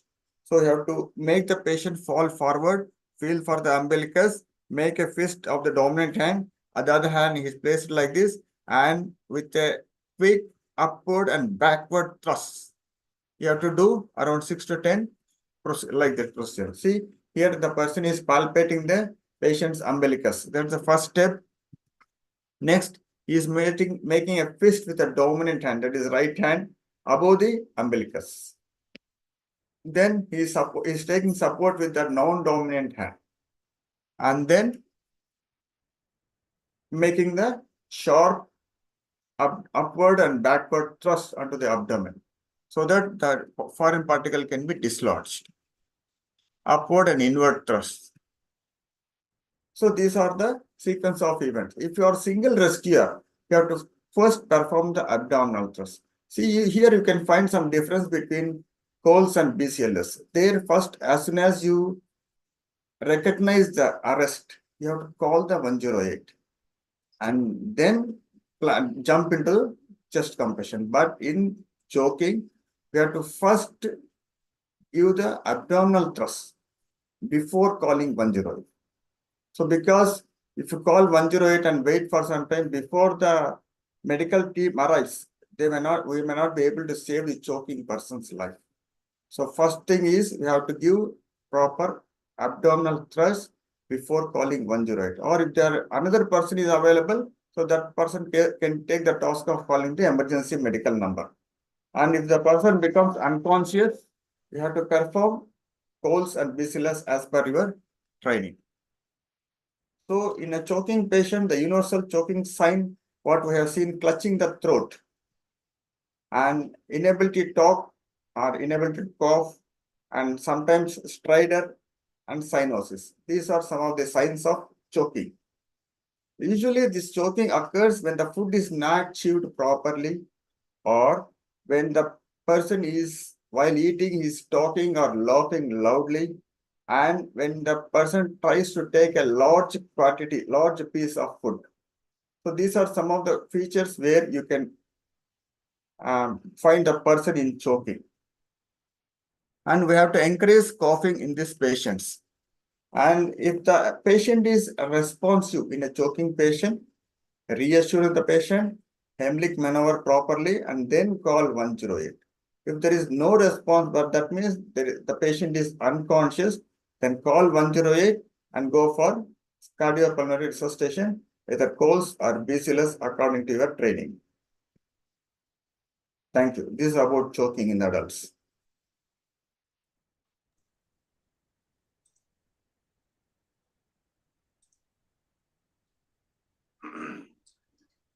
Thank you, Dr. Subramaniam. Very nicely you described, but we'll have to show them the actual demonstration also when we physically meet I'm worried about the examination. in a child. We'll show it when we meet there in Anandpur and other places also. Okay. Before that, there are two questions on AED. One, Dr. Nurullah has asked, for the energy we deliver for AED. Dr. Prasanthi, have you read that question? Sir? What is the dose of energy for a hypertension? No. Hefty person 150 kg. Dose of energy for obese patients. I think it is the same energy, sir. Energy does not change with the. Because this is a biphasic defibrillator. Energy So will change energy will be in enough. pediatric patient, sir. No, may I, if you don't mind, I explain the one detail. Yes, sir. Please, sir. Basically, when the AEDs were designed, they all were biphasic, and the only one dose they delivered was 200 joules. And in many machines, they designed to reduce the joules for a child. There was an attenuator key to be inserted inside, which was reducing it to 100 straightway, 200 and 100. So 2 doses only the AEDs were delivering. Now, this is the time which has come because you are going to be the trainers. You know, up till now, all international guidelines for monophasic, the first dose we give was 360 joules only, and for biphasic, it was 200 joules. Am I right? You all must be remembering this.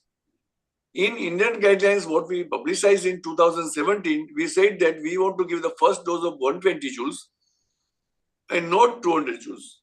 So first defibrillation we do with 120 joules, what we recommend, and the subsequent dose we give is 200 joules. Now his question is very relevant because he has written 150 for 150 kg hefty person, right? So what he means is the impedance of the chest wall, which will absorb a lot of current, and the effective current which will go to the myocardium will be less. So that is what his aim is. Now most of the AEDs are not designed to judge.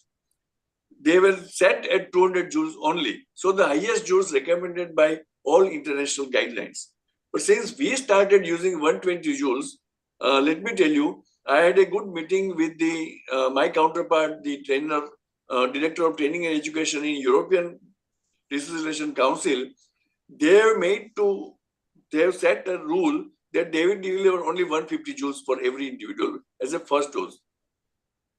Reason why we want to reduce the energy is, in a thin, small person like Asiatic population, we have a small structure.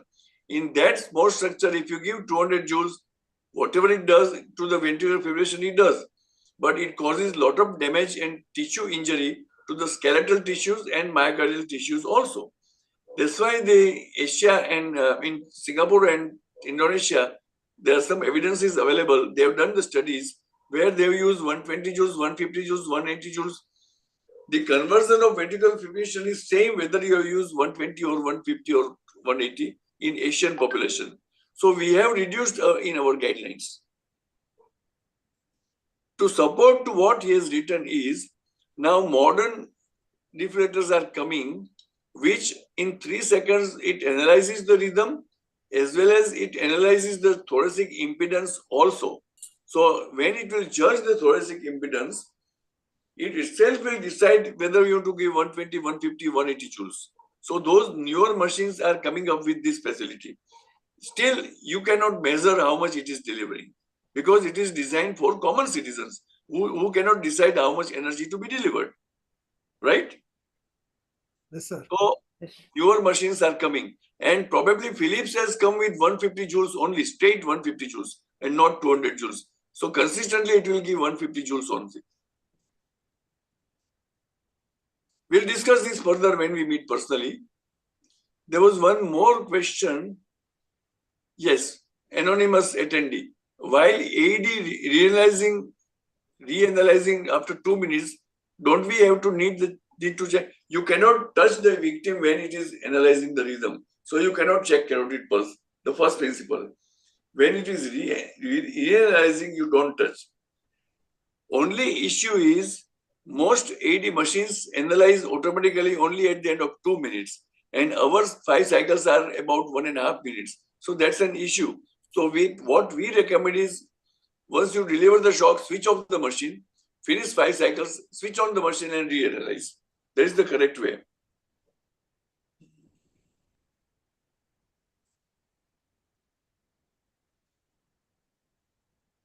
Any more question, or I go for the next last lecture? So, Is it same do whenever? you want to give that lecture on special situations? Yes, sir. Yes, sir. Last topic is that only, sir. Would you like to give special situation? Sir, I think your name was written, sir. No, my name is written. Okay. Shall I give or you will give it? Please, sir, carry on, sir. Okay. Srinivasarao, you have to Sir. adjust the camera. Sir? Yes. Your camera, you're not sitting properly. You have to adjust the camera, okay? Sir, yes, sir. Not the subject now. Can you see the presentation? Yes, sir. Okay. This is the last presentation of the day. We are talking on some special situations. And what special situations we have derived are depending upon the physiological division in the life. You know, we have 3 physiological divisions in the life. One is pediatrics and neonate. Second is obstetrics. Obstetrics is not a pathology. It's not a disease. It's a physiological division. And last is geriatrics.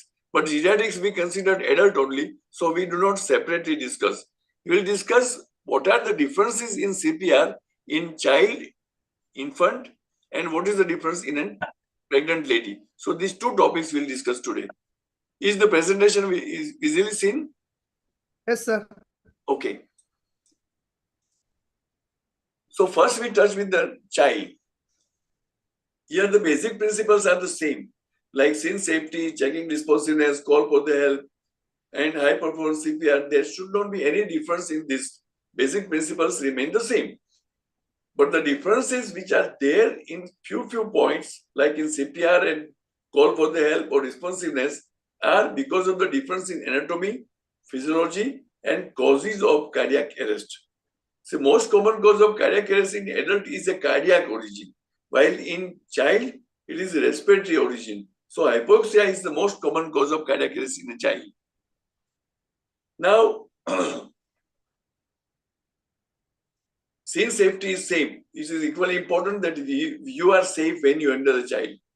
So next step is to check the responsiveness. So normally in a child like adult, we do on shoulder only. But if it is an infant, we tap on the feet. And in the science of life, what we check is they withdraw the limbs and rest of the things are same. They move the limbs, they start breathing, they start coughing, they open the eyes, they start crying. Or the signs of life we check, but we tap on the feet. Now, activate emergency medical service is same like adult. For assessing breathing and pulse, same technique, we use 5 to 10 seconds rule only. But for a little grown-up child, we check carotid or femoral pulse. But in infant, we check the brachial pulse, which is in the mid-arm, in between the groove between biceps and triceps here. And we come across the similar 3 situations. Either both are present, just monitor. If breathing is not there and pulse is present, ratio, the interval time is different. The rate of respiration is different. It is little faster. In adult, we are doing 5 seconds, 1 breath. Here we give 1 breath, either 2 seconds in infants or 3 seconds in child. So the respiratory rate is higher. So what we do is, in an infant, we do 1001, 1002, 1001, 1002, 1001, 1002. If it is a child, we do 1001, 1002, 1003, 1001, 1002, 1003 like this. And ratio of 30:2 is same if you are a single rescuer, but respiration gets a priority. If you are 2 rescuer, the recommended ratio is 15 compressions, 2 breaths. So they are more breathing and less compression fraction. Rate is same like adult, 120 per minute, but the depth of compression is less. It is about 4 centimeters in infants or 5 centimeters in a child, or approximately 1/3 of the anteroposterior diameter of the chest. Allow complete recoil in between compressions is same like adult. Minimal interruptions is absolutely mandatory, and technique is little different. If it is a small child, we use one hand technique, and if it is an infant, either if you are a single rescuer, use the two fingers, and here we go on the lower half of this sternum. We don't go by two fingers above the zippy sternum, because if you put your adult two fingers, it will be much higher, which will be on the upper half of the sternum. So nipple line is still recommended in infants, which we don't recommend in adults. And it is very easy to expose the child. So just expose and go to the nipple line, and just below that on the lower half of the sternum, give the in the center of the chest, start with two fingers. If you are two rescuers, this is a recommended technique with two thumbs, which will demonstrate you on that day. So the important key features are, breaths are very important, as arrest is due to respiratory cause. Deliver effective breaths is very important. Keep infant's head in neutral position. Chin lift and head tilt sometimes obstructs it further. So too much hyperextension is not recommended in an infant. You use and get AED and defibrillator immediately if you have witnessed the cardiac arrest. But if you have not witnessed a cardiac arrest, call for help comes late. This is a difference as compared to adult. You start CPR first, finish one set of cycles, 5 cycles, then call for the help. And single rescuer ratio is 30:2. If two rescuers, the ratio is 15:2. So that are the differences among child and adult. For pregnant lady, particularly about 20 or 28 weeks, it is very important that we have to take care of the baby also, the infant also, or the fetus also. So the basic principles are those same, like scene safety, responsiveness, call for the help. There is some physiological difference, and where we have to consider while performing CPR. So first difference comes when you call for the help, you have to call not only emergency response team or code blue team, but obstetrician and pediatrician also. Now this is possible only when you have a CPR happening in or cardiac arrest within the hospital. If it is outside the hospital, it is very difficult. You cannot get all these people. Second important thing is, you have that two lives important, mother and the baby. And you are aware about supine hypotensive syndrome in cesarean sections. When we do with spinal anesthesia, we have to push the uterus on the left side, just to prevent the compression of the major vessels. So uterine displacement is also mandatory while we are performing CPR on the left side. Some people recommended 15 to 30 degree of tilt, but when you do tilt the victim, it is difficult to perform CPR. So most people recommend only pushing the uterus on the left side. Now this is another important and more sensitive issue, is perimortem cesarean delivery. So if you don't find restoration of spontaneous circulation in 5 minutes of CPR, you have to deliver the baby first. Try to save the baby, and there is a reason when you call for the help, you have to call a pediatrician and gynecologist or obstetrician to do a cesarean delivery. So continue high performance CPR on the mother, deliver the baby within 5 minutes, and take care of the baby also. So this is the difference in a pregnant lady. So if you have CPR in pregnant lady, key points are, basic principles are same: lateral displacement of the uterus, and ROAC, if not achieved in 5 minutes, to perform cesarean delivery.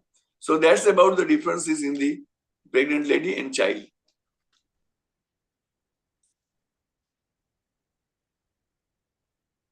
I'm requesting all the students, please post your questions in QA box regarding all the topics.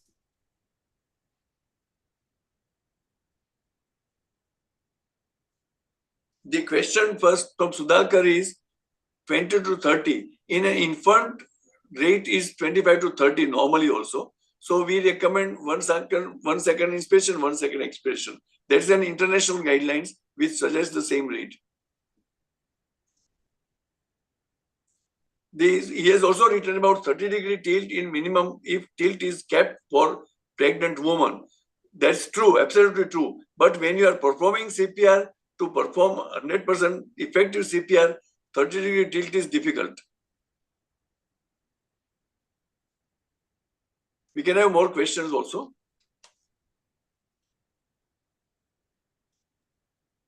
Or any question regarding any of the topics we covered. Sir, one question I would like to ask the delegate, sir. Yes. In choking, sir, whenever you encounter a pregnant patient, how will you approach?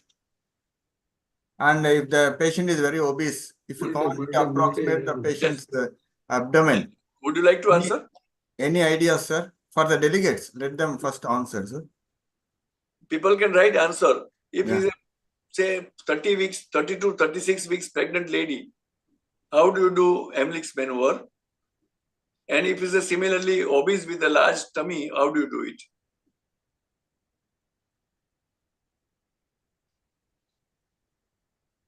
Anybody's writing answer? Or Dr. Subramanian will answer or I'll answer. Okay, sir. Go ahead, Subramanian. Sir, if the patient is a pregnant lady full term and giving abdominal thrust is not advocated, sir, we have to give back blows, sir, on the back of the chest. And even the same thing applies for obese patient. If you can't approximate the patient's circumference of the abdomen, Yes, Can't that's lie also down. recommended. And you have to second give is, back blows or back slaps. actually, in very obese person, it is difficult to do back. It is not effective. So it is also second technique recommended is on the xiphisternum, lower part of this bone, very higher part of the abdomen, very high level. You do the your aim is to increase the thoracic pressure ultimately. Such chest thrusts are also advocated, sir. Unfortunately, back thrust in an obese person doesn't work. Work. You cannot raise. So lower half of chest or xiphisternum is the right place even for pregnant lady also. Your aim is to increase suddenly the thoracic pressure to throw away the object out. So that is what Instead of umbilicus, we have to keep at lower end of the sternum. Yeah, Shailia, I already answered your question.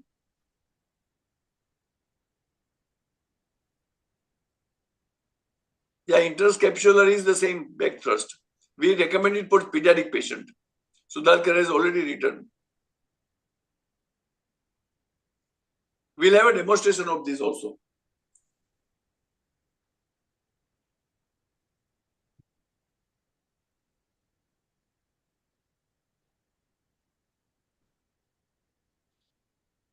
I don't think there are any questions now. Anybody wants to add anything? Our faculties, Dr. Prasanthi, Dr. Subramaniam, Dr. Srinivasa. No, sir. One thing I am requesting to all the attendees. Annapurna has written, that is what I said, instead of abdomen, direct chest thrust is to be given in very obese and pregnant lady. That is true. So all the attendees, please join at the right time. So 8 o'clock. Please join, Because not all 8 the o'clock. Let them join at 5 to 8. 5 to 8. Just I'll 5 to I'll 8. send 125 questions link tomorrow, Google link. So by afternoon, please finish it up. Everybody, there will be some instruction also. I'll write on that, and we'll analyze it later on when we meet. So this is a pre-test. Srinivasa, have they received the books and all to read and Yes, sir. Yes, sir. Yes, sir. All 3 centers there. Tomorrow they are going to receive, sir. Okay. All the 3 centers. I should. All the books are sent, sir, already. Books are on the way, sir. Still not yet received. Tomorrow, I think tomorrow they will receive, sir. Yeah. I'm requesting all the attendees. The link will be sent to through the group. You have to click on the link. You will see the instructions. And once you start the answering, there is no stoppage in between. Okay, you have to continue all the 25 questions. Okay, there's a time limit is there for every question. So don't waste time to read and don't think that there's more time for the question. Okay. So Rajesh, why didn't you get it done through our website? Sir, it is through that only. That only, sir. We are Okay. sending the Google link and they are answering. Every Okay. question is some time limit. After 10 seconds, after 20 seconds, the question Sir, automatically. we can put it on website for anybody to attend it. No? Okay, please be careful while answering the questions and please keep one place, because last time one assistant professor, while answering the questions, she left some emergency call. She missed around 15 questions. So you should not be like that. So you take your time, at least 20 to 30 minutes for writing the exam. So sit in one place and check your internet and you start the answering. Okay. So you have to complete all the 25 questions. If you're not complete also, they automatically they will move and your examination will be incomplete. Okay. Please take care of. Tomorrow afternoon I will share the link. Once you click the link, instructions will come and then you have to answer. Okay. That is the thing. And all the attendees, they have to attend at least 5 to 10 minutes before that session, because time is very important. It take around 10:30. So time is very important for us. If you today around 15 to 20 minutes unnecessary wastage, should not be there for tomorrow and 21st. Okay. Sir, anything, sir? Chakra, sir, and Rajesh, sir. Shall we close the session? I have opened this link of YouTube to many people, others openly kept. If Yes. anybody they are interested to join, we can also share the link of the examination for them. So on payment, because these people, our people are already paid, and of course they have to choose the nearest CRTC for their hands-on training. In Andhra Pradesh and certain other centers, there is no problem, but there will be a problem in other places where the centers are not established. And because in Andhra, almost for the last 6 months, our people are conducting programs almost every weekend. So there is no problem. And probably we will be getting some other corporate work also to train their own people. So we'll be continuously continuing doing this trainings. And I have to request the DME to allot one technician and one assistant professor daily to be stayed in the CRTC. Will it be all right? That's why we'll invite the DMB and the Vice Chancellor to Vijayawada, even though I'm little not fit, but I will travel because the officers are coming, attending. I feel that I should be there. Anybody attended from Paramana Siddhartha? Yes, sir. Around 40 people they attended for Phenomenal Siddhartha. Why these people are raising their hands, Sultana and others? No, can we open everybody to for a free talk?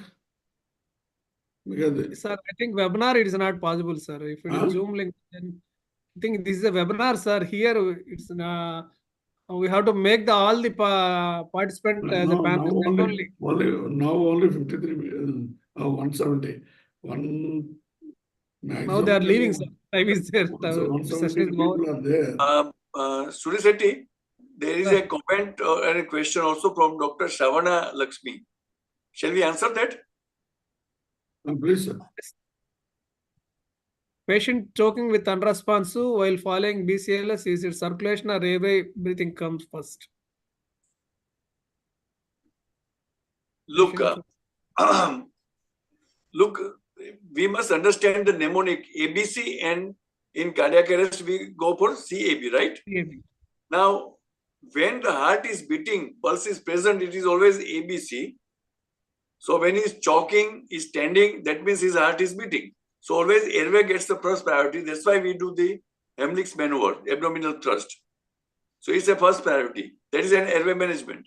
But if he gets a cardiac arrest, then it gets a CAB. So then it goes compression first. Am I making it very clear? It is very fundamentally clear. Beating heart, ABC. Non-beating heart, it is always CAB. Yes, sir. And one more question. In pregnant patients, Where should is we it? do at bedside only peribottom caesar section? I think. Yes, yes. The Facility- 5 minutes means 5 minutes. If it is a labor room, if it is emergency department, if it is a ward, if it is ICU, wherever gynecologist when is called for help, he has to come with the cesarean drum. We have done once in ICU. And fortunately, both survived. But the CPR lasted very long, 15 minutes, while they were closing the abdomen in ICU bed. Yes. You cannot shift to operation. Kalyan Chakravarti from Pinamana Siddhartha is there, sir. చక్రవర్తి గారు మీరు అందరూ మన వాళ్ళు వచ్చారు కదా ఈరోజు. వచ్చారు sir. Okay, thank you అండి. రేపు కూడా కొద్దిగా త్వరగా స్టార్ట్ చేస్తే మన టైం డిలే అయిపోతుంది అండి. ఈరోజు త్వరగా అయిపోయింది సెషన్. రేపు కూడా అందరూ వస్తే త్వరగా వెళ్ళిపోతుంది. Shall we close the session, sir? Chakravarti sir? Just a minute, I'm going through the questions. వేరే వాళ్ళు కూడా అటెండ్ అయితే అటెండ్ అవ్వమని, no problem. No problem for anything. Okay, there are no more questions to be answered. Yes, sir. You can close down. Okay. And thank you once again. Thank you, Chakrav garu. Thank you, Rashish sir. And thank you, K. Subramaniam sir and Prashanti madam for all the attendees. So we will join tomorrow at sharp 8 o'clock.